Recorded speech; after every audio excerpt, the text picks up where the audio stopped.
ధర్మస్య గ్లానిర్భవతి భారత. నమస్కారం. భక్తి టీవీ సంపూర్ణ భగవద్గీత ప్రసారానికి శుభస్వాగతం. ధర్మస్వరూపంగా, సమస్త శాస్త్రస్వరూపంగా, అన్ని జ్ఞానాలకు పరమార్థంగా, సర్వశాస్త్రమయంగా ఉన్న భగవద్గీత సర్వశ్రేష్టమయమని ఉపనిషత్తుల ఉవాచ. అటువంటి ఉద్గ్రంథాన్ని ప్రతి ఇంటా కూడా జ్ఞానజ్యోతులు వెలిగించాలన్న సత్సంకల్పంతో భక్తి టీవీ ఏర్పాటు చేసిన బృహత్తర కార్యక్రమమే ఈ సంపూర్ణ భగవద్గీత ప్రసారం. మరి ఈ అపూర్వ కార్యక్రమాన్ని కొనసాగించేందుకు ప్రాంగణానికి వేంచేశారు గీతా గాన గంధర్వులు, భగవద్గీత ఫౌండేషన్ వ్యవస్థాపకులు శ్రీ ఎల్వి గంగాధర శాస్త్రి గారు. వారిని సాదరంగా వేదికపై ఆహ్వానిస్తూ భక్తిపూర్వక నమస్సులు తెలియజేస్తూ వారిని ప్రాంగణంలో జ్యోతి ప్రజ్వలన కావించవలసిందిగా మనవి. కృష్ణం వందే జగద్గురుం,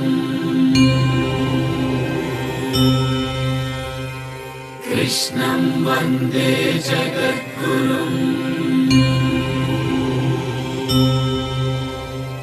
కృష్ణం వందే జగద్గురుం,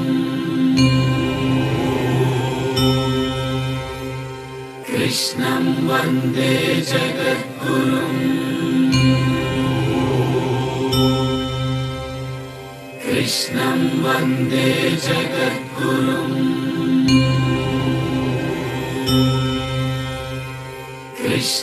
వందే జగద్గురుం, కృష్ణం వందే జగద్గురుం. జై శ్రీకృష్ణ. జై శ్రీకృష్ణ. జై శ్రీకృష్ణ. జై శ్రీకృష్ణ. జై శ్రీకృష్ణ.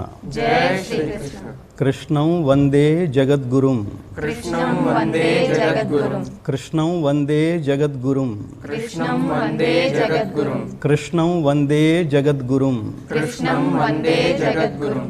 శ్రీకృష్ణ పరమాత్మ తాను చెప్పే ప్రతి విషయాన్ని సర్వమానవాళి అభ్యుదయ నిశ్రేయస మార్గాలని బోధిస్తూ సహేతుకంగా మరొకసారి అండర్లైన్ చేసుకుని మరీ జాగ్రత్తగా వినవలసిన విషయం, సహేతుకంగా. అందుకనే భగవద్గీత సిద్ధాంత గ్రంథం కానీ మత గ్రంథమో లేదా కేవలం పఠనా గ్రంథమో కాదు మిత్రులారా, సిద్ధాంత గ్రంథం. దీన్ని ఖచ్చితంగా ఇలా ఆచరిస్తే ఇలా జరిగి తీరుతుంది అంతే.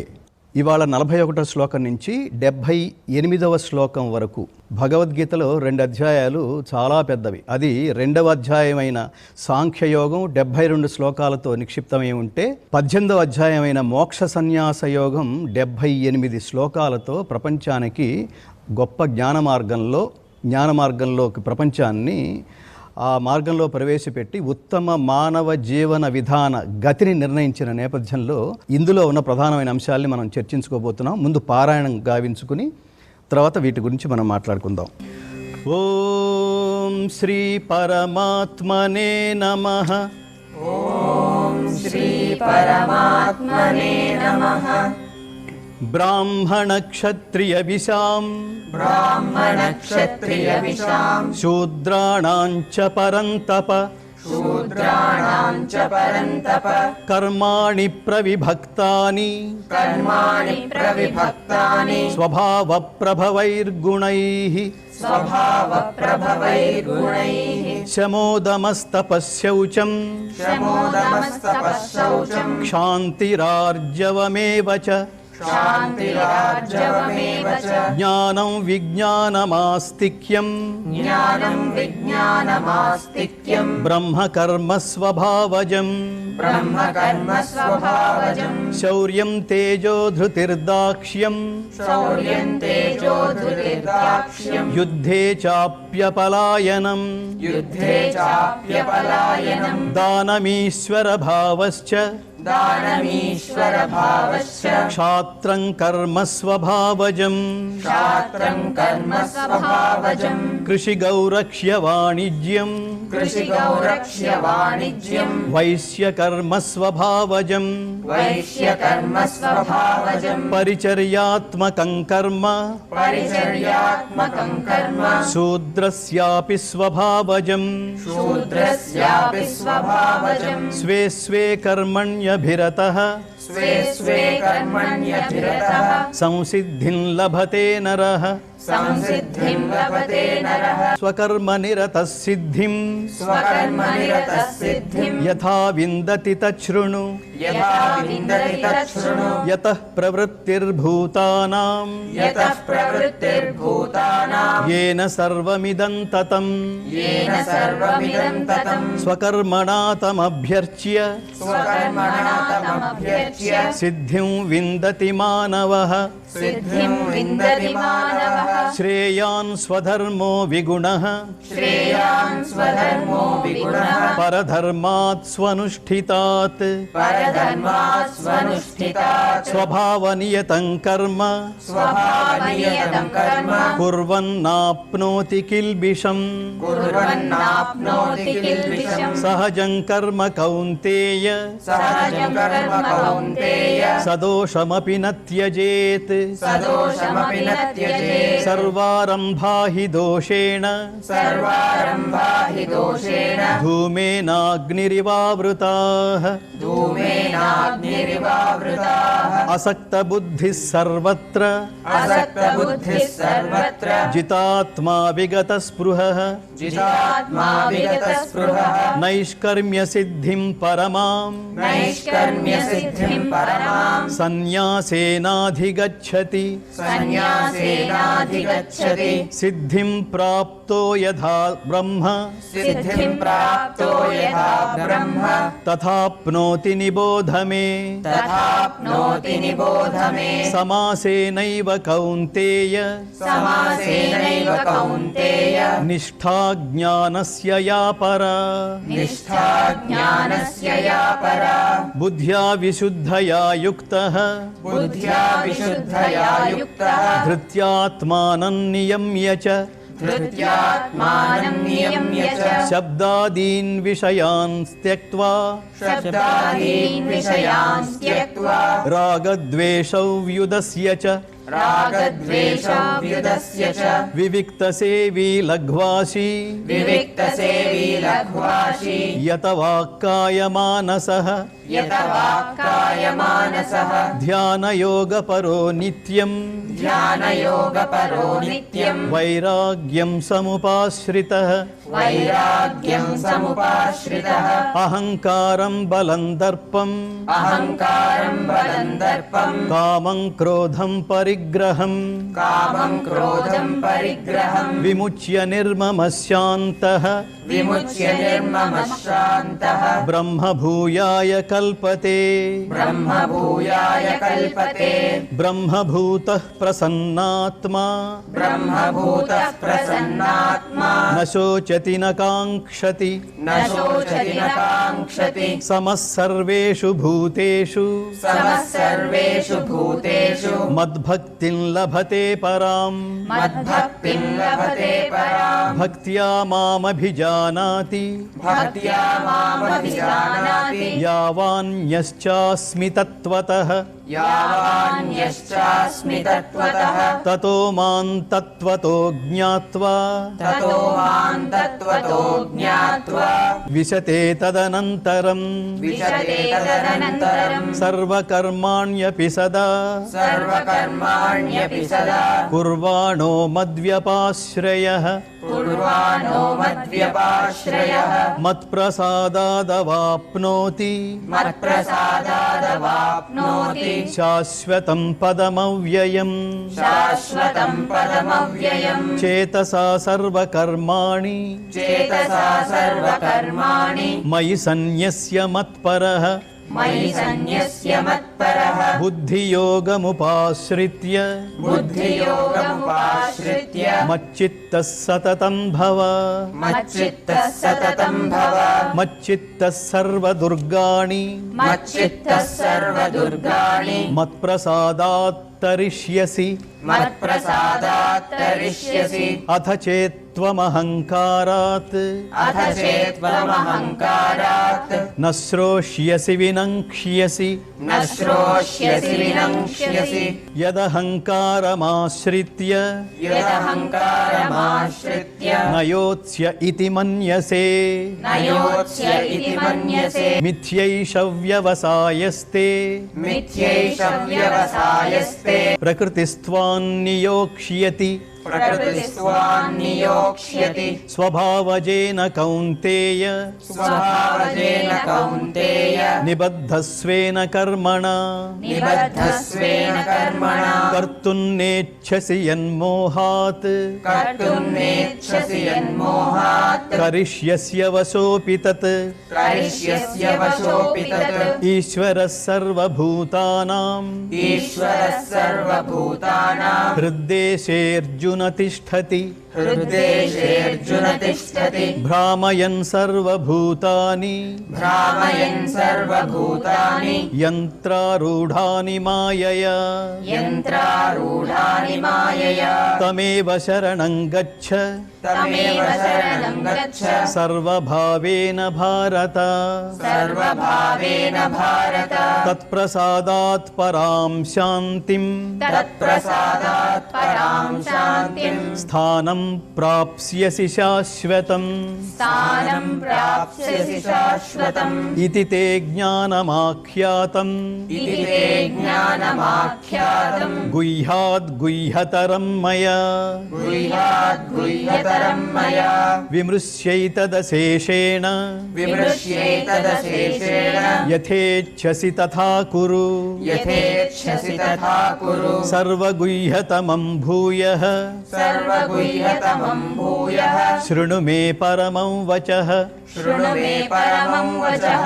ఇష్టోసి మే దృఢమితి ఇష్టోసి మే దృఢమితి తతో వక్ష్యామి తే హితం తతో వక్ష్యామి తే హితం మన్మనా భవ మద్భక్తః మన్మనా భవ మద్భక్తః మద్యాజీ మాం నమస్కురు మద్యాజీమాన్ నమస్కురు మామే వైష్యసి సత్యంతే మామే వైష్యసి సత్యంతే ప్రతిజానే ప్రియోసి మే ప్రతిజానే ప్రియోసి మే సర్వధర్మాన్ పరిత్యజ్య సర్వధర్మాన్ పరిత్యజ్య మామేకం శరణం వ్రజ మామేకం శరణం వ్రజ అహం త్వా సర్వపాపేభ్యః అహం త్వా సర్వపాపేభ్యః మోక్షయిష్యామి మా శుచః మోక్షయిష్యామి మా శుచః ఇదం తే నా తపస్కాయ ఇదం తే నా తపస్కాయ నా భక్తాయ కదాచన నా భక్తాయ కదాచన న చ శుశ్రూషవే వాచ్యం న చ శుశ్రూషవే వాచ్యం న చ మాం యోऽభ్యసూయతి న చ మాం యోऽభ్యసూయతి య ఇమం పరమం గుహ్యం య ఇమం పరమం గుహ్యం మద్భక్తేష్వభిధాస్యతి మద్భక్తేష్వభిధాస్యతి భక్తిం మయి పరాం కృత్వా భక్తిం మయి పరాం కృత్వా మామే వైష్యత్య సంశయః మామే వైష్యత్య సంశయః న చ తస్మాన్ మనుష్యేషు న చ తస్మాన్ మనుష్యేషు కశ్చిన్మే ప్రియకృత్తమః కశ్చిన్మే ప్రియకృత్తమః భవితా న చ మే తస్మాత్ భవితా న చ మే తస్మాత్ అన్యః ప్రియతరో భువి అన్యః ప్రియతరో భువి అధ్యేష్యతే చ య ఇమం అధ్యేష్యతే చ య ఇమం ధర్మ్యం సంవాదమావయోః ధర్మ్యం సంవాదమావయోః జ్ఞానయజ్ఞేన తేనాహం జ్ఞానయజ్ఞేన తేనాహం ఇష్టస్యామితి మే మతిః ఇష్టస్యామితి మే మతిః శ్రద్ధావాననసూయశ్చ శ్రద్ధావాననసూయశ్చ శృణుయాదపి యో నరః शृणुयात् यो नरः सोऽपि मुक्तः शुभान् लोकान् सोऽपि मुक्तः शुभान् लोकान् प्राप्नुयात् पुण्यकर्मणाम् प्राप्नुयात् पुण्यकर्मणाम् कच्चिदेतच्छ्रुतं पार्थ कच्चिदेतच्छ्रुतं पार्थ त्वयैकाग्रेण चेतसा त्वयैकाग्रेण चेतसा कच्चिदज्ञानसम्मोहः कच्चिदज्ञानसम्मोहः प्रणष्टस्ते धनञ्जय प्रणष्टस्ते धनञ्जय अर्जुन उवाच अर्जुन उवाच नष्टो मोहस्मृतिर्लब्धा नष्टो मोहस्मृतिर्लब्धा त्वत्प्रसादान्मयाच्युत त्वत्प्रसादान्मयाच्युत स्थितोऽस्मि गतसन्देहः स्थितोऽस्मि गतसन्देहः करिष्ये वचनं तव करिष्ये वचनं तव सञ्जय उवाच सञ्जय उवाच इत्यहं वासुदेवस्य इत्यहं वासुदेवस्य पार्थस्य च महात्मनः पार्थस्य च महात्मनः संवादमिममश्रौषम् संवादमिममश्रौषम् अद्भुतं रोमहर्षणम् अद्भुतं रोमहर्षणम् व्यासप्रसादात् श्रुतवान् व्यासप्रसादात् श्रुतवान् एतद्गुह्यमहं परम् एतद्गुह्यमहं परम् योगं योगेश्वरात् कृष्णात् योगं योगेश्वरात् कृष्णात् साक्षात् कथयत स्वयं साक्षात् कथयत स्वयं राजन् संस्मृत्य राजन् संस्मृत्य संवादमिममद्भुतम् संवादमिममद्भुतम् केशवार्जुनयोः पुण्यम् केशवार्जुनयोः पुण्यम् हृष्यामि च मुहुर्मुहुः हृष्यामि च मुहुर्मुहुः तच्च संस्मृत्य तच्च संस्मृत्य रूपमत्यद्भुतं हरेः रूपमत्यद्भुतं हरेः विस्मयो मे महान् राजन् विस्मयो मे महान् राजन् हृष्यामि च पुनः पुनः हृष्यामि च पुनः पुनः यत्र योगेश्वरः कृष्णः यत्र योगेश्वरः कृष्णः यत्र पार्थो धनुर्धरः यत्र पार्थो धनुर्धरः तत्र श्रीर्विजयो भूतिः तत्र श्रीर्विजयो भूतिः ध्रुवा नीतिर्मतिर्मम ध्रुवा नीतिर्मतिर्मम ॐ तत्सदिति ॐ तत्सदिति श्रीमद्भगवद्गीतासु श्रीमद्भगवद्गीतासु उपनिषत्सु ब्रह्मविद्यायां ब्रह्मविद्यायां योगशास्त्रे श्रीकृष्णार्जुनसंवादे श्रीकृष्णार्जुनसंवादे मोक्षसंन्यासयोगो नाम मोक्षसंन्यासयोगो नाम अष्टादशोऽध्यायः अष्टादशोऽध्यायः ॐ शान्तिः शान्तिः शान्तिः ॐ शान्तिः शान्तिः शान्तिः सर्वं श्रीकृष्णार्पणमस्तु सर्वं श्रीकृष्णार्पणमस्तु ॐ तत्सत् ॐ तत्सत् జై శ్రీకృష్ణ. జయ శ్రీకృష్ణ. నిన్న ప్రారంభించుకున్న ఈ మోక్ష సన్యాస యోగ సారాంశమంతా కర్మఫలాన్ని పరమాత్మకు అర్పించడమే త్యాగం. ఈ త్యాగ లక్షణాన్ని అందరూ అలవాటు చేసుకోవాలి అని పరమాత్మ చెప్తాడు. యత్తు కృత్స్నవదేకస్మిన్ కార్యే సక్తమహైతుకం అతత్వార్ధవదల్పంచ తత్తామసముదాహృతం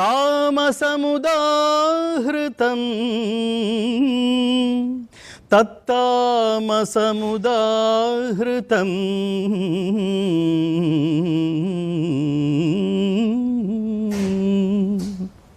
అంటే దేహమే సమస్తమని భావించి చాలామంది ఎంతసేపు అద్దంలో చూసుకుంటూ ఇది శాశ్వతం, ఇది శాశ్వతం. నిన్న మాట్లాడుకున్నాం కదా, ఏది శాశ్వతం కాదు. అలా శాశ్వతం కాని విషయం, అన్ని విషయాల పట్ల యదృశ్యం తన్నస్యం అని కూడా మాట్లాడుకున్నాం. కంటికి కనిపించేది ఏది ఆ తర్వాత కాలంలో ఉండదు, మనతో సహా. కాబట్టి ఏదైతే సత్యమో, సత్యం ఎవరు? పరబ్రహ్మ. అసత్యం ఏమిటి? ఇప్పుడు కనిపించేది ఎంత అసత్యం, ఇది ఎంత ఎల్లకాలం ఉండదు, ఇది మిథ్య. కాబట్టి ఈ విషయాన్ని తెలుసుకుంటూ దేహమే సమస్తమని భావించి దాని మీదే ఆసక్తి కలిగిన హేతుబద్ధము యథార్థము కాని అల్పమైన జ్ఞానమే తామస జ్ఞానము. ప్రపంచం అంతా ఇందులో కొట్టుకుపోతోందని పరమాత్మ చెప్తున్నాడు. ఏదైతే అశాశ్వతమో దాని పట్ల అటాచ్ అయిపోయి ఇదే శాశ్వతం అనుకుంటూ, మనం నిన్న కూడా మాట్లాడుకున్నాం, 100 కోట్లు 1000 కోట్లు, ఇక దానికి లెక్కలేదు. అది ఒకరోజు ఆ 1000 కోట్లే ఉంటాయి. దాన్ని సంపాదించిన వాడు ఎవడైతే ఉన్నాడో కడుపు కూడా తినకుండా వాడు మాత్రం వెళ్ళిపోయి ఉంటాడు, అది ఇక్కడే ఉంటుంది. తర్వాత జనరేషన్స్ వాడు ఎలాగో కష్టపడి సంపాదించలేదు కాబట్టి వాడు దాన్ని సర్వనాశనం చేసేవాడు ఒక జనరేషన్లో డెఫినెట్గా పుడతాడు. వాడు మొత్తం నాశనం చేసేస్తాడు. వాడి కోసమని వీడి పాపం కడుపు కట్టుకోకుండా వాడు సంపాదించి కూడబెడతాడు. అనుభవించడానికి కూడా ఒక యోగం ఉండాలని పెద్దవాళ్ళు అంటుంటారు చూడండి. వాడు అనుభవించడు కూడా. ఎందుకని? లోభికుండే ప్రాథమిక లక్షణమే వాడికి ధనం పట్ల ఉన్న అత్యధికమైన మోహం వల్ల అది ఖర్చు పెట్టుకుంటే అయిపోతుందనే తలంపుతో తనకి అవసరమైనప్పటికీ కూడా ఖర్చు పెట్టుకొని వాడిని లోభి అంటారని చెప్తున్నాడు కదా. కృపణాహ ఫలహేత, వాడు కృపణుడు, అత్యంత దీనుడు, లోభి. కాబట్టి బతుకున్నప్పుడు ఏం చేయాలి అంటే మంచి కార్యక్రమాలకి వాళ్ళు ఖర్చు పెట్టాలి, దాన్ని సద్వినియోగం చేయాలి. వాడు తినక దాన్ని సద్వినియోగం చేయక చివరికి రాజుల సొమ్ము రాళ్లపాల్లాగా ఖర్చు పెడితే ఎలా? కాబట్టి నీ యవ్వనాన్ని, నీ ఆలోచనల్ని, నీ ధనాన్ని, నీ శక్తుల్ని మొత్తం సమాజానికి నువ్వు ఆనందించు. మిగతాది అనేది ఉంటుంది చూడండి, మిగతాది అనేది ఉంటుంది. మనం చూడండి, శరీరం ఓవర్గా తినేస్తే ఏమవుతుంది? కొవ్వు పెరిగిపోతుంది. ఈ కొవ్వు పెరిగి చివరికి ఏమవుతుంది? లైపో పేరుతో మొత్తం కోశవతల పడేస్తాడు. ఎందుకది అంటే డబ్బైనా ఇతరంగా అత్యధికంగా మీరు సంపాదించేది అది. డబ్బైనా మీరు తినగా పెరిగే కొవ్వైనా ఏదైనా అనవసరమే, కోసి అవతల పారేస్తారు. దాన్ని ఏసీబీ వాడు పట్టుకుపోతాడు, లేదా తర్వాత తరం వాడు దాన్ని నాశనం చేస్తాడు. కాబట్టి ఎవడైతే అంటే దాదాపుగా ప్రపంచంలో అత్యధికమైన జనాభా మెటీరియలిస్టిక్ లైఫ్లో వస్తు ప్రేరణతో వాటి మధ్యలోనే తిరుగుతూ ఇది ఈ దేహం సమస్తం అని అనుకుంటూ దాని మీదే ఏకాగ్రత పెట్టి దాన్ని అదే నిత్యమని భావించి దాని మీదే ఆసక్తి ఉండి అలాంటి ఆలోచనలే కలిగి ఉండే వాళ్ళని తామస జ్ఞానులు లేదా దాన్ని తామస జ్ఞానము అంటారు. అనుబంధం క్షయం హింసాం అనవేక్ష్య చ పౌరుషం మోహాదారభ్యతే కర్మ యత్తత్తామసముచ్యతే.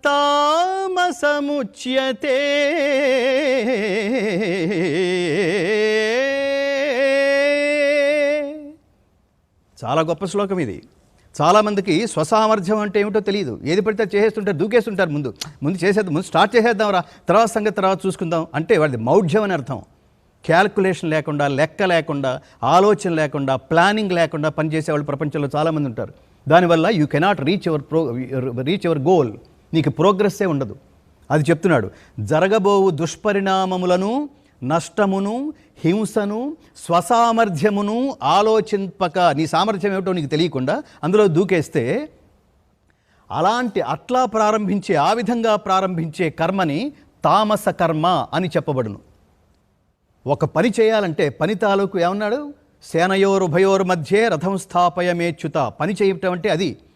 అసలు నా పని పట్ల స్పష్టమైన అవగాహన కోసం మన రథాన్ని ఉభయ సేనల మధ్య నిలుపు. నేను ఎవరితో యుద్ధం చేయాలో నాకు క్లారిటీ ఉండాలి, అవగాహన ఉండాలి అన్నాడు అర్జునుడు.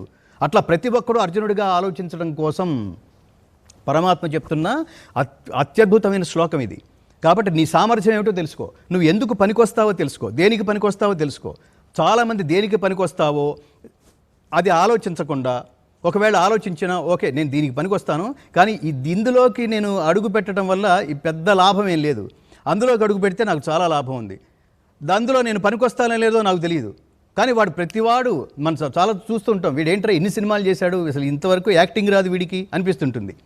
వాడు దేనికో పనికొస్తాడనమాట, దానికి ఫుల్ స్టాప్ పెట్టేసి ఇందులోకి దిగాడనమాట. అలా చాలా వ్యాపారాల్లో దిగి నష్టపోయిన, వ్యాపారం పట్ల అవగాహన లేని వాళ్ళు, ఆ పర్టికులర్ సబ్జెక్ట్ పట్ల ఒక అవగాహన లేని వాళ్ళు, లోతైన అవగాహన లేని వాళ్ళు, దాన్ని స్టడీ చేయని వాళ్ళు ఎంతమంది నష్టపోయారో మనం చూస్తుంటాం. ఎంత గొప్ప శ్లోకం ఇది, మన కోసమే కదా. భగవద్గీత అప్పుడెప్పుడో 5000 సంవత్సరాల క్రితం అర్జునుడి కోసమా, మన కోసం ఇది. దీన్ని మిస్ అయితే, మళ్ళీ ఇంకోసారి చెప్తున్నాను మిత్రులారా, ఇది కనుక భగవద్గీత కనుక మన జీవితంలోకి అడుగు పెట్టకపోతే నచేతి హావేదీన్ మహతీ వినష్టి, కేనోపనిషత్తు. అంటే చాలా గొప్ప నష్టం జరుగుతుంది. అంటే సకాలానికి ఇవన్నీ ఎందుకు, రామాయణం మనకు తెలియదా? తెలుసు. భారతం మనకు తెలియదా? తెలుసు. లోతులు తెలియకపోవచ్చు, విషయం తెలుసు కదా. అలాగే భగవద్గీత మనకు తెలియదా? తెలుసు. కానీ నిత్యం ఎందుకు అభ్యాసంలో దీనికి టచ్లో ఉండాలి అంటే, మనకి సకాలానికి, మనకి విషయాలు గుర్తు చేయడానికి సకాలానికి. అదేదో సినిమాలో చూడండి, ఆత్మహత్య చేసుకుందాం అనుకున్నాడు, మనసంతా పాడైపోయింది, వికలమైంది, ఏదో లవ్లో ఫెయిల్ అయ్యాడు. ఇవాళ లవ్లో ఫెయిల్ అయితే ఆత్మహత్యే. లవ్లో ఫెయిల్ అయితే ఆత్మహత్యేనా?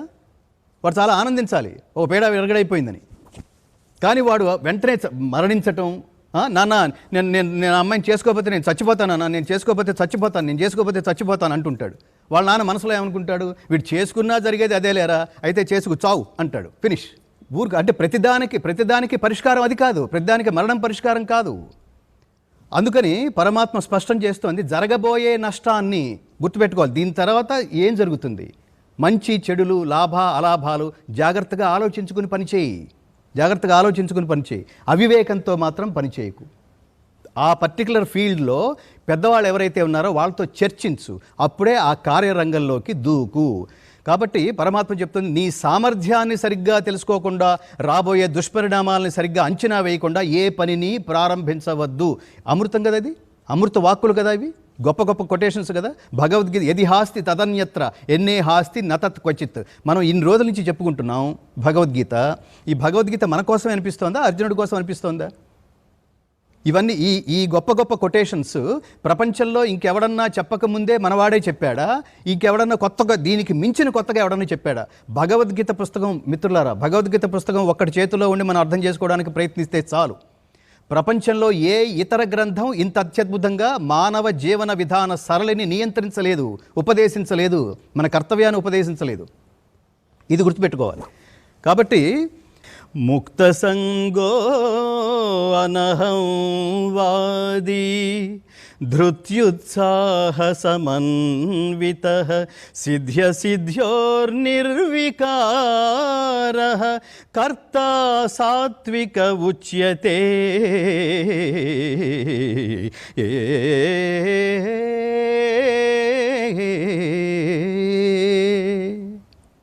అనాసక్తుడు అంటే వాడికి దాని మీద ఆసక్తి ఏం లేదు. నువ్వు పని అప్పు చెప్తే మాత్రం దాన్ని చాలా ఇంట్రెస్ట్గా చెప్తాడు, ఇంట్రెస్ట్గా చేస్తాడు.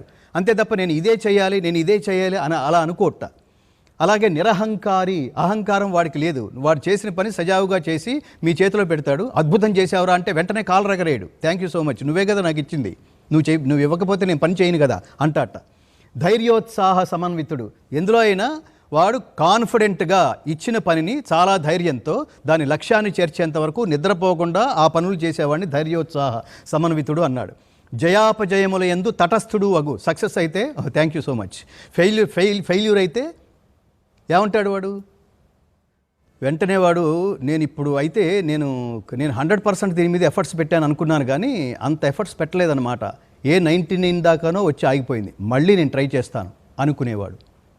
మీరు గుర్తుపెట్టుకోండి, తపస్సు చేశాం, దేవుడు ప్రత్యక్షం కాలేదు అంటే దేవుడు లేడని కాదు అర్థం. దైవాన్ని ప్రసన్నం చేసుకునేంత ఇంటెన్సిటీతో నువ్వు తపస్సు చేయలేదని అర్థం. అంతే తప్ప వాడిని డిసైడ్ చేయకండి, వాడు డిసైడ్ చేయాలి మనని. కాబట్టి జయాపజయముల యందు తటస్థుడు అయిన కర్త సాత్విక కర్త అని చెప్పబడును. కర్త ఎలా ఉండాలంటే వీడు అసలైన కర్త అంటే. అలాగే రాగము, కర్మఫలాసక్తి, లోభము, హింసా ప్రవృత్తి, అపవిత్రత కలిగి సుఖదుఖాలకి లోనయ్యే కర్త రాజసకర్త. ఆ రాజస ఉన్నవాడు పని చేస్తే ఎలా ఉంటుందో చెప్తున్నాడు, వాడి మానసిక ప్రవృత్తి ఎలా ఉంటుందో చెప్తున్నాడు. వాడికి విపరీతంగా ఇది డెఫినెట్గా నేను ఇందులో సక్సెస్ అవ్వాల్సిందే, ఇందులో నేను అది కొట్టాల్సిందే, ఇందులో నేను ఇది కొట్టాల్సిందే, ఈ లక్ష్యంతో ప్రారంభమవుతుంది. అది కనుక రీచ్ కాకపోతే చాలా కోపం వచ్చేస్తుంది. క్రోధాద్భవతి సమ్మోహ, సమ్మోహాత్ స్మృతి విభ్రమ, స్మృతిభ్రంశాత్ బుద్ధినాశ, బుద్ధినాశాత్ ప్రణశ్యతి. ఆ క్రోధం వల్ల అది ఆ హింసా ప్రవృత్తి, అపవిత్రత, ఒక కోపం వచ్చిందనుకోండి, ఆ పని కాలేదు, కోపం వచ్చింది, ఇంకా ఇంట్లో చెంబులు పాల్గొడుతుంటాడు, చేతిలో ఏది ఉంటే అది విసిరేసి కొడుతూ ఉంటాడు. అలాంటి ప్రవృత్తి గలవాణ్ణి రాజసకర్త అన్నాడు. ప్రవృత్తించ నివృత్తించ కార్యకార్యే భయాభయే బంధం మోక్షం చ యా వేత్తి బుద్ధి సా పార్థ సాత్వికీ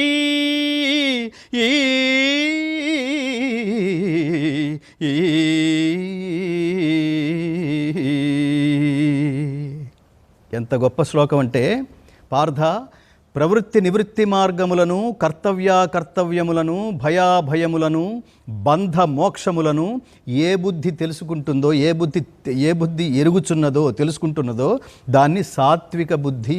ప్రతివాడు ఈ సాత్విక బుద్ధి కలిగి ఉండమని పరమాత్మ చెప్తున్నాడు. దేనికంటే ప్రవృత్తి నివృత్తి మార్గాల గురించి తెలుసుకుంటాడు, కర్తవ్యాలను తెలుసుకుంటాడు, అంటే ఏది చేయాలో ఏది చేయకూడదో తెలుసుకుంటాడు. అలాగే భయాభయములు అంటే ఏ మార్గంలో నువ్వు వెళితే లక్ష్యాన్ని చేరతావో ఆ మార్గంలో వెళుతున్నప్పుడు వాడికి భయం ఉండదు. చాలా స్పష్టమైన అవగాహనతో ఆ కార్యక్రమాన్ని చేసే ప్రయత్నం చేస్తాడు, భయం లేకుండా.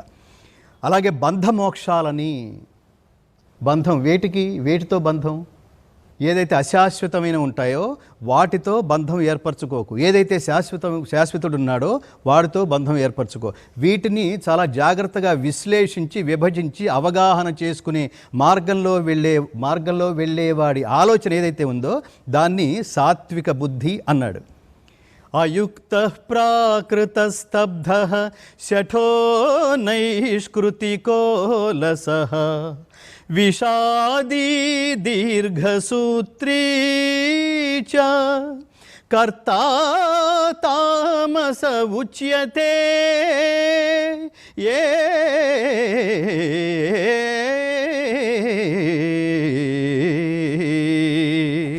చాలామందిలో ఉంటుంది ఈ ప్రాబ్లం. ఈ శ్లోకం చెప్పండి చూడండి.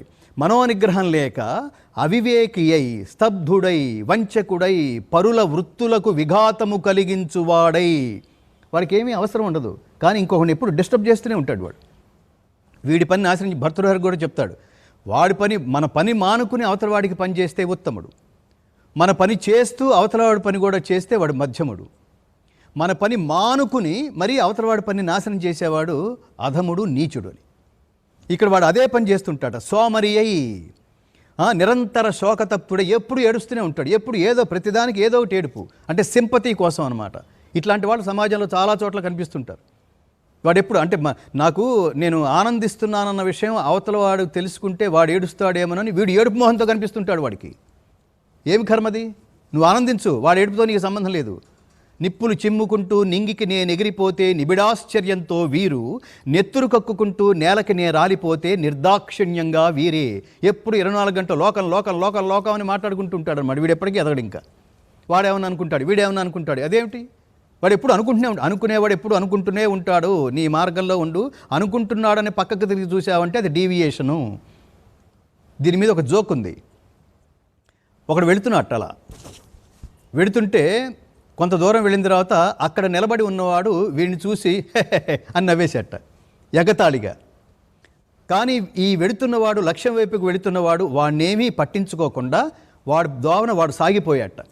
అలా సాగిపోతూ ముందుకు వెళుతూ ఎందుకో డౌట్ వచ్చి వెనక్కి తిరిగి చూస్తే అంతకుముందు నవ్వినవాడు అక్కడే ఉండి ఆ వెనక వచ్చేవాడు ఇంకొకడు ఉన్నాడు కదా, వాడిని చూసి కూడా నవ్వుతూ ఉన్నట్టు. వాడు అక్కడే ఉన్నాడు, వీళ్ళందరూ వాడిని దాటుకుని వెళ్ళిపోతూనే ఉన్నారట. ఈ నవ్వేవాడి స్వభావం ఏమిటంటే వాడు అక్కడే ఉంటాడు, వాడిని పట్టించుకోకు. వాడు అనుకుంటాడు, వీడు అనుకుంటాడని పట్టించుకోకు, నువ్వేమీ అనుకోకు. నీ లక్ష్యం మాత్రం లక్ష్యాన్ని చేరడమే. ఇక్కడేమో నీకు ఏ పని అయితే అప్పచెప్పారో ఆ లక్ష్యాన్ని చేరడం. పరమాత్ముడి దృష్టిలో, ఈ జన్మల దృష్టిలో లక్ష్యం అంటే ఏమిటి? తిరిగి ఎక్కడి నుంచి ప్రారంభమైందో జీవితం అక్కడికి వెళ్ళి పరమాత్ముడి అనుగ్రహం పొందటం. ఇక్కడ ఏమన్నాడంటే విషాది దీర్ఘసూత్రీచ. ఈ దీర్ఘసూత్రి అనే పదానికి అర్థం ఏమిటంటే కొద్ది సమయంలోనే పూర్తి కాగలిగిన సామాన్యమైన పనిని కూడా దాన్ని ఉపేక్షించి ఆ పని పక్కన పెట్టేవాడిని దీర్ఘసూత్రి అంటారు. వీళ్ళలో ఇంకొక రకం ఉన్నారు. వాడు అసలు ఆ పని తెమలదనమాట. ఎప్పటికీ వాడు ఆ పని చేస్తూనే ఉంటాడు. అయిపోతుంది సార్ అంటాడు, కానీ ఆ పని చేయడు. ఇలాంటి వాళ్ళు సమాజం నిండా కనిపిస్తుంటారు. కాబట్టి వీడికి ఈ టైటిల్ ఇచ్చినప్పుడు నేను ఆ దీర్ఘసూత్రి లిస్టులో ఉండకూడదు. ఓహో, నాలో ఈ ప్రాబ్లం ఉందన్నమాట. భగవద్గీత ఏం చెప్తుందంటే మనకి ఏ ప్రాబ్లమ్స్ ఉన్నాయో వాటన్నిటినీ నేను చెప్పుకున్నాం, చాట జల్లెడ. అట్లా మనం జల్లెడలాగా కాదు, చేటలాగా ఉండాలి. అంటే ఈ చెడు ఏదైతే ఉందో దాన్ని తొలగించుకునే ప్రయత్నంలో పరమాత్ముడు మన మీద చేట విధులుస్తున్నాడు. ఎంత చేట అన్నాడు చూడండి ఏదో సినిమాలో. అట్లా ఆ చేటను మనకి గుర్తు చేస్తే నిజంగా చేట జ్ఞాని. అంటే మంచిని ఉంచుకుని చెడును వదిలేస్తుంది. జల్లెడ అజ్ఞాని, చెడును మాత్రమే రాళ్ళనేది అందులో పెట్టుకుని మంచిని జల్లించేస్తుంది. కాబట్టి మనం ఏ కేటగిరీలో ఉండాలో పరమాత్ముడు చెప్తూ సాత్వికుడు ఎలా ఉంటాడు, రాజసికుడు ఎలా ఉంటాడు, తామసికుడు ఎలా ఉంటాడు అని చెప్తూ ఇంకొక మాట అంటున్నాడు. అధర్మం ధర్మమితి మన్యతే తమసావృతః సర్వార్థాన్ విపరీతాంశ్చ బుద్ధి సా పార్థ తామసీ.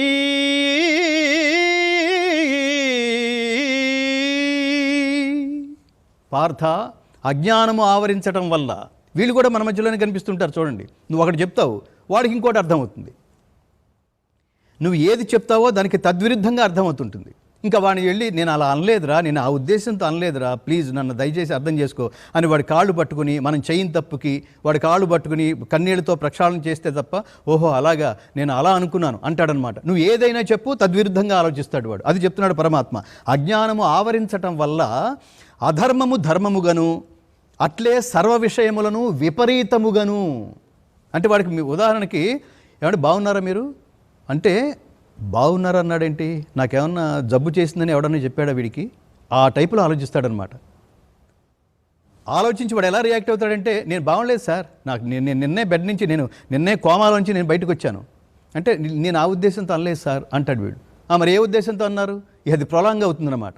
ఇక ఆ మూర్ఖత్వాన్ని అజ్ఞానాన్ని తట్టుకోవడం మనకి కష్టమై చివరికి ఆ రిలేషన్ నుంచే మనం బయటపడే ప్రయత్నం చేసేట్టుగా వీడు ఈ అజ్ఞాని అలా ప్రవర్తిస్తాడని చెప్తున్నాడు. కాబట్టి ఈ అజ్ఞానం మొత్తం ఆవరించడం వల్ల ఏది మాట్లాడుతున్నామో ప్రతిదీ తద్విరుద్ధంగా ధర్మం మాట్లాడితే, ధర్మం అంటే ఏమిటి? సర్వజనామోదయోగ్యమైన ఏ కర్మను ఆచరించటం వల్ల నీకు సుఖం కలుగుతుందో అట్టి పని పేరు, అట్టి మార్గం పేరు ధర్మం ఉన్నాడు కదా పరమాత్మ. ఆ ధర్మం గురించి చెప్తున్నప్పుడు వాడికి అధర్మంగా అనిపిస్తుంది. నో నో నో, ఇది కరెక్ట్ కాదు, ఇది మీరు ఏదైతే అనుకుంటున్నారో అది కరెక్ట్ కాదు అంటాడనమాట వాడు. అది దాని నుంచి బయటపడాలని పరమాత్మ చెప్తున్నాడు. యత్తదగ్రే విషమివ పరిణామే అమృతోపమం తత్సుఖం సాత్వికం ప్రోక్తం ఆత్మబుద్ధి ప్రసాదజం. పరమాత్మ ఇక్కడ చెప్తున్నాడు సుఖం కూడా ఇది చాలా గొప్ప సబ్జెక్ట్ మిత్రులారా, చాలా గొప్ప సబ్జెక్ట్. భగవద్గీత అంతా మళ్ళీ చిత్రికపట్టి మళ్ళీ జల్లించి 18వ అధ్యాయం రూపంలో సంక్షిప్త గీతగా ప్రపంచానికి చెప్తున్న ప్రతి వాక్యం ఇందులో మహద్వాక్యమే. మనం పరీక్షల్లో మామూలుగా కొంచెం నేను ఈ మధ్యన నాకు ఒంట్లో బాగుండక నేను ఒక 5-6 నెలలు నేను కాలేజీకి స్కూల్కి రాలేదు టీచర్, దయచేసి కొంచెం ఇంపార్టెంట్ పెట్టండి అని అడిగినంత తేలిక కాదు. భగవద్గీతలో పరమాత్మ నోటి నుంచి ఏదొస్తే అది వ్యర్థమైన మాటలు మాట్లాడతాడా? పరమాత్మ ఎలాంటి వాడంటే ఏది మాట్లాడితే అది శాసనమే, ఏ అక్షరం మాట్లాడితే అది బీజాక్షరమే, మంత్రాక్షరమే. అది భగవద్గీత అనే జ్ఞాన సముద్రం ముందుకి మీరు కొండతో వెళ్తే కొండతో తెచ్చుకుంటారు, పెద్ద ట్యాంకర్ తీసుకువెళ్తే ట్యాంకర్తో తెచ్చుకుంటారు, చిన్న గ్లాస్ తీసుకువెళ్తే గ్లాస్తో తెచ్చుకుంటారు. కాబట్టి భగవద్గీత అనే జ్ఞాన సముద్రాన్ని 1 గంటన్నర అనే కమండలంలో బంధించడానికి మనం అందరం చేస్తున్న నిజానికి దుస్సాహసమే. అయితే అది ఎంత మాట్లాడుకున్నా కొంతే. కాబట్టి మీరు చూడండి, భగవద్గీత గురించి ఎన్ని నెలలు మాట్లాడుకున్నా, ఎన్ని సంవత్సరాలు మాట్లాడుకున్నా, ఒక జన్మంతా మాట్లాడుకున్నా, జన్మలు మాట్లాడుకున్నా అది కొంత మాత్రమే అనే దృష్టితో దీని ముందు అవగాహన చేసుకోవడానికి ఓహో ఇది చెప్పాడనమాట. ఇంకొకటి కూడా ఇందులో మానవ జీవిత ప్రయాణంలో మానసిక పరిణామ దశను బట్టి ఒక్కొక్క దశలో ఒక్కొక్క రకంగా అర్థమవుతుంది మిత్రులారా భగవద్గీత. అందుకనే ఇది నిత్య నూతన గ్రంథం. ఇది భగవద్గీత నిత్య నూతన గ్రంథం. అది ఎంత నారాయణ రెడ్డి గారు అంటారు, అది ఎంత సనాతనమో అంత నిత్య నూతనం అంటాడు ఆయన. ఎంత సనాతనమైందో ఇది, అంత నిత్య నూతనం. ప్రతి కాలానికి ఈ సందేశం, ఈ ఉపదేశం కావాల్సిందే. కాబట్టి ఇక్కడ అంటున్నాడు, ఏ సుఖం, ప్రతివాడు మనుషులు ఏంటి సుఖం కోసం, సుఖము, శాంతి, ఆనందం అని మాట్లాడుతున్నాడు. చూడండి, మంటలు రేపే నెలరాజా ఈ తుంటరితనము నీకేలా, వలపులు రేపే విరులారాయి శిలపై రాలిన ఫలమేమి, మంటలు రేపే నెలరాజా ఈ తుంటరితనము నీకేలా. ఎంత గొప్ప పాట అది. ఇప్పుడేంటి భక్తి ఛానల్లో ఈ సాంఘికమైన పాటలు పాడుతున్నారేమిటి అనుకోవచ్చు. కానీ మీరు పాతకాలంలో పాటలు ఏ వేదిక మీదైనా అర్థవంతంగా మీరు పాడుకునేటన్ని గొప్ప గొప్ప సందేశంతో కూడిన పాటలు మిత్రులారా. అవన్నీ దేవుడి ముందు కూడా పాడచ్చు మనం. దేవి శ్రీదేవి మొరలాలిల్చి పాలిల్చి నన్నేలినావే, దేవి శ్రీదేవి. హీరోయిన్తో పాడుతుంది అది. కానీ ఇక్కడ అమ్మవారి ముందు పాడుకునేట్టుగా లేదు ఈ పాట. కాబట్టి ఇక్కడ అంటున్నాడు, ఆకాశానికి అంతుంది నా వేదనకు అంతేది.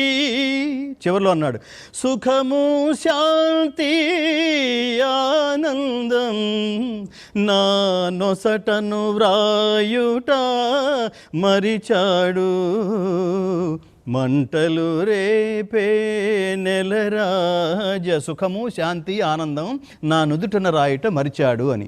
ఈ సుఖము శాంతి ఆనందం ఎవరి చేతిలో ఉన్నాయి? వాడికి ఏమన్నా పెన్ను తీసుకుని, అంటే కొంతమందికి ఏమో స్కెచ్ పెన్తో రాసి, కొంతమందికి ఏమో బాల్ పాయింట్ పెన్తో రాసి, కొంతమందికి చెరుపుకునేందుకు వీలుగా ఏమంటే పెన్సిల్తో రాసి, రబ్బర్ కూడా ఇచ్చి వాడికి అలా చేస్తాడా? నమే ద్వేషోస్తి న ప్రియ అన్న పరమాత్మ అలా చేస్తాడా? ఈ సుఖం నీ చేతిలోనే ఉంది, ఈ శాంతి నీ చేతిలోనే ఉంది, ఈ ఆనందం నీ చేతిలోనే ఉంది. ఈ సుఖం అంటే ఏమిటో చెప్తున్నాడు. ఎలాంటి సుఖం? సాత్విక సుఖం. ఎలాంటి సుఖం? రాజసిక సుఖం. ఎలాంటి సుఖం? తామసిక సుఖం అని చెప్తున్నాడు. ఇది జాగ్రత్తగా గుర్తుపెట్టుకోవాలి. ఏ సుఖం ఆది యందు విషము వలె నుండి. అందుకనే ఇది విద్యార్థులు బాగా గుర్తుపెట్టుకోవాల్సింది. ఇప్పుడు కష్టపడండి, జీవితం కూడా సినిమా లాంటిదే అని చెప్పాను ఒకసారి నేను. కాబట్టి మీరు మొదట కష్టపడండి, ఫస్ట్ హాఫ్ కష్టపడండి, సెకండ్ హాఫ్ అంతా సుఖమే. ఫస్ట్ హాఫ్ ఎవడైతే సుఖపడడానికి ప్రయత్నించాడో సెకండ్ హాఫ్ అంతా విషాదమే. ఆ ఏజ్లో సుఖపడగలమా? హ్యాపీగా సంపాదించిందంతా చెట్టు పెరిగింది ఫస్ట్ హాఫ్ అంతా, అక్కడి నుంచి కాయలు ఇవ్వడం మొదలెట్టింది. అక్కడి నుంచి ప్రపంచం ఎంజాయ్ చేస్తారు, ఆనందిస్తారు, ఆ ఫలాల్ని అనుభవిస్తారు. కాబట్టి తర్వాత రోజుల్ని నువ్వు ఆనందంగా గడపాలంటే నువ్వు పునాది వేసుకోవాలి కదా. ఆ పునాదే ఫస్ట్ హాఫ్. అక్కడ నువ్వు సుఖపడడానికి ప్రయత్నించకు. కాబట్టి ఇక్కడ ఏమని చెప్తున్నాడంటే, ఏ సుఖము ఆది యందు అంటే మొదట్లో విషంలాగా అనిపించి, మొదట్లో చాలా కష్టంలాగా అనిపించి చివరికి అమృత తుల్యంగా అవుతుందో తన బుద్ధి యొక్క నిర్మలత్వము చేత కలుగు అలాంటి సుఖము సాత్విక సుఖమని చెప్పబడుచున్నది. ఇది గుర్తుపెట్టుకోవాలి. మీరు చూడండి, దానికి ఉదాహరణ చెప్తారు మహాత్ములు. ఆటల మీద చిన్నప్పుడు ఏంటి పిల్లలకి చెప్పండి. పాపం పిల్లలకి ఆటపాటల మీద ఉండే ఆసక్తి స్కూల్కి వెళ్ళి, పాఠశాలకు వెళ్ళి, గురువుల ముందు కూర్చుని వాళ్ళు బెత్తం పట్టుకున్నట్టు ఇటు చెప్తుంటే సిన్సియర్గా వినాలని ఏముండదు. మనం మాట్లాడుకున్నాం చూడండి. స్కూల్కి వెళ్ళేటప్పుడు ఈడ్చుకుంటూ వెళ్తారు, ఇంటి పెళ్ళి కొట్టగానే పరిగెత్తుకుంటూ వెళ్ళిపోతారు. ఏమిటంత ఆనందం? ఈ ఆనందం వెళ్ళేటప్పుడు కూడా మొదలైందనుకోండి, అప్పుడు ఎలా ఉంటుంది జీవితం? సెకండ్ హాఫ్ మహా అద్భుతంగా ఉంటుంది. అంటే don't waste your valuable time, at least even 1 second also. మన జీవితంలోంచి 1 సెకండ్ కూడా, 1 నిమిషం కూడా వృధా కానివ్వకూడదు. ఊరికి టైం పాస్ చేసేయకూడదు ప్రతి నిమిషం. ఎందుకంటే వెళ్ళిపోయిన నిమిషం మళ్ళీ తిరిగి రాదు. అది చెప్తూ అంటున్నాడు, విషయేంద్రియ సంయోగాత్ యత్తదగ్రే మృతోపమం పరిణామే విషమివ తత్సుఖం రాజసం స్మృతం.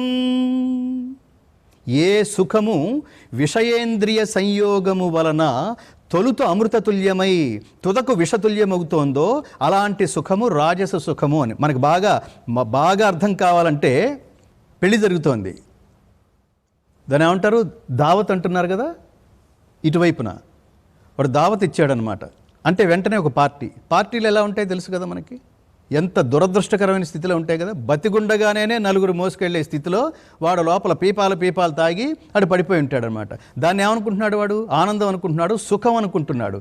అది తొలుత సుఖంలాగా ఉండి, చూడండి, తొలుత సుఖంలాగా ఉండి తర్వాత కాలంలో అది మీకు మీ శరీరం ఫంక్షన్ అంతా సర్వనాశనం చేసి, ఊపిరితిత్తులు నాశనం చేసి, లోపల లివర్ నాశనం చేసి, ఆరోగ్య వ్యవస్థను నాశనం చేసి, జీర్ణ వ్యవస్థను నాశనం చేసి, ఫైనల్గా నీ కుటుంబానికి, లోకానికి కాకుండా చేసే స్థితి ఏదైతే ఉందో అది తొలుత అమృతతుల్యంగా అనిపించినా తర్వాత అది విషం అవుతోంది. అట్లాంటి వాడి జోలికి వెళ్ళొద్దు అంటారు. నేను చెప్పదలుచుకున్న ప్రధానమైన విషయం ఇది. కాబట్టి యదగ్రే చానుబంధే చ సుఖం మోహనమాత్మనః నిద్రాలస్య ప్రమాదోత్తం తత్తామసముదాహృతం. ఎంత గొప్ప మాట చెప్పాడు చూడండి. నిద్ర, సోమరితనము, ఏమరుపాటు, వీటి వలన పుట్టిన ఏ సుఖము ఆది యందును అంతమునందును తనకు మోహకరమగుచున్నదో, అజ్ఞానంలోకి నెట్టేస్తోందో అలాంటిది తామస సుఖము అని చెప్పబడును. అంటే ఏమంటున్నాడంటే సోమరితనాన్ని పెంచే సుఖాల జోలికి పోవద్దు. అండర్లైన్, ఇది మనకే కదా. జై శ్రీకృష్ణ. శ్రీకృష్ణ. సర్వకార్య సిద్ధికి, అంతఃకరణ శుద్ధికి మహామంత్రమై భాసిల్లుతోంది శ్రీమద్ భగవద్గీత. ఒక రకంగా చెప్పాలంటే భగవద్గీత జ్ఞాన సాగరంలో భక్తి భావోద్వేగంతో ఆయన తన్మయత్వం చెందుతూ మనందరినీ కూడా ఓలలాడించారు గంగాధర శాస్త్రి గారు. మరి భక్తి టీవీ వేదిక ద్వారా వారికి ధన్యవాదాలు తెలియజేస్తూ మరి ఆ పరంధామునికి చిన్న కృష్ణ భజనతో స్వరనీరాజనం సభక్తిగా సమర్పించవలసిందిగా వారికి మనవి. सर्वोपनिषदो गावो दोग्धा गोपालनन्दनः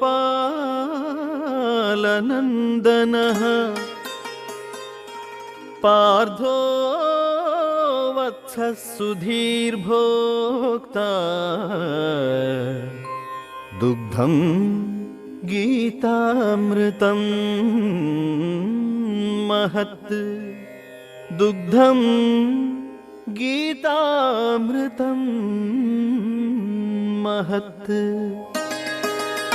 ఉపనిషత్తులన్నీయు గోవులు, గోపాలనందనుడగు శ్రీకృష్ణ పరమాత్మ పాలు పితుకువాడు.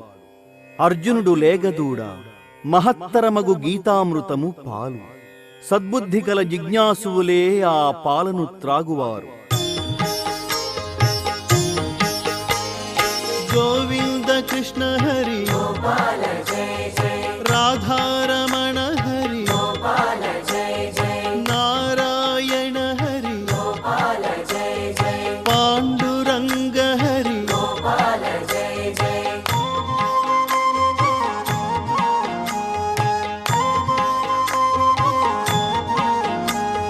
శంఖ చక్రధర గోపాల జయ జయ, ఆశ్రిత వత్సల గోపాల జయ జయ, ద్వారకాధిపతి గోపాల జయ జయ, విశ్వమంగళ విభో గోపాల జయ జయ.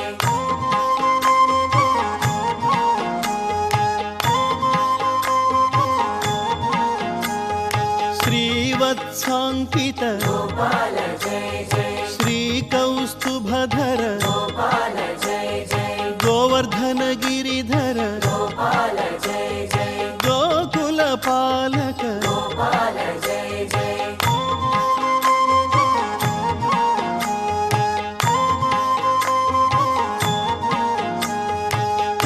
కంసదర్పహరి గోపాల జయ జయ, కాళీయ మర్దన గోపాల జయ జయ, దుష్ట శిక్షణ హరి గోపాల జయ జయ, భవ భయ భంజన గోపాల జయ జయ.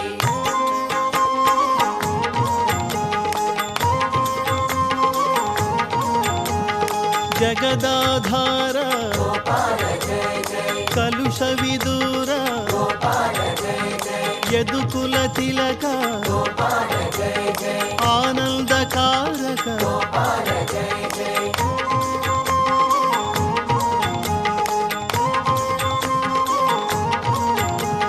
నవనీత చోర గోపాల జయ జయ, వేణుగాన ప్రియ గోపాల జయ జయ, పురాణ పురుష గోపాల జయ జై ముని జన సన్నుత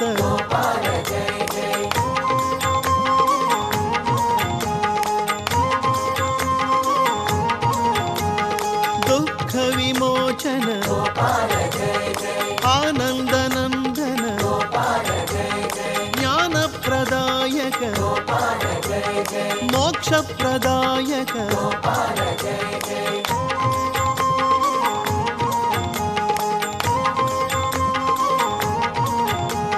దేవకి ప్రియ సుత జై యశోదనందన జై వసుదేవ ప్రియ జై సుందర సుమధుర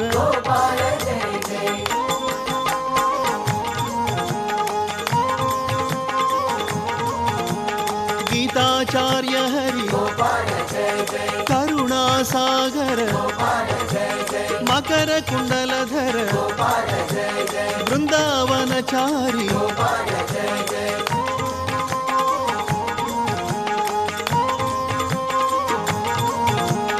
రుక్మిణీ వల్లభ జై సత్యభామా ప్రియ జై గోపీ జనహిత జై పతిత పవన హరి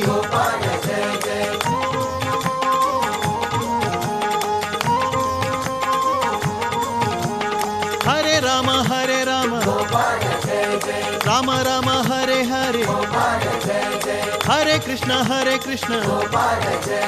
కృష్ణ కృష్ణ హరే హరే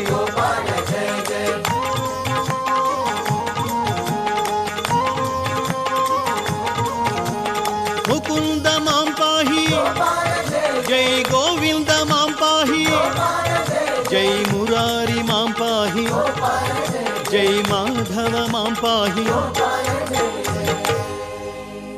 జై శ్రీకృష్ణ.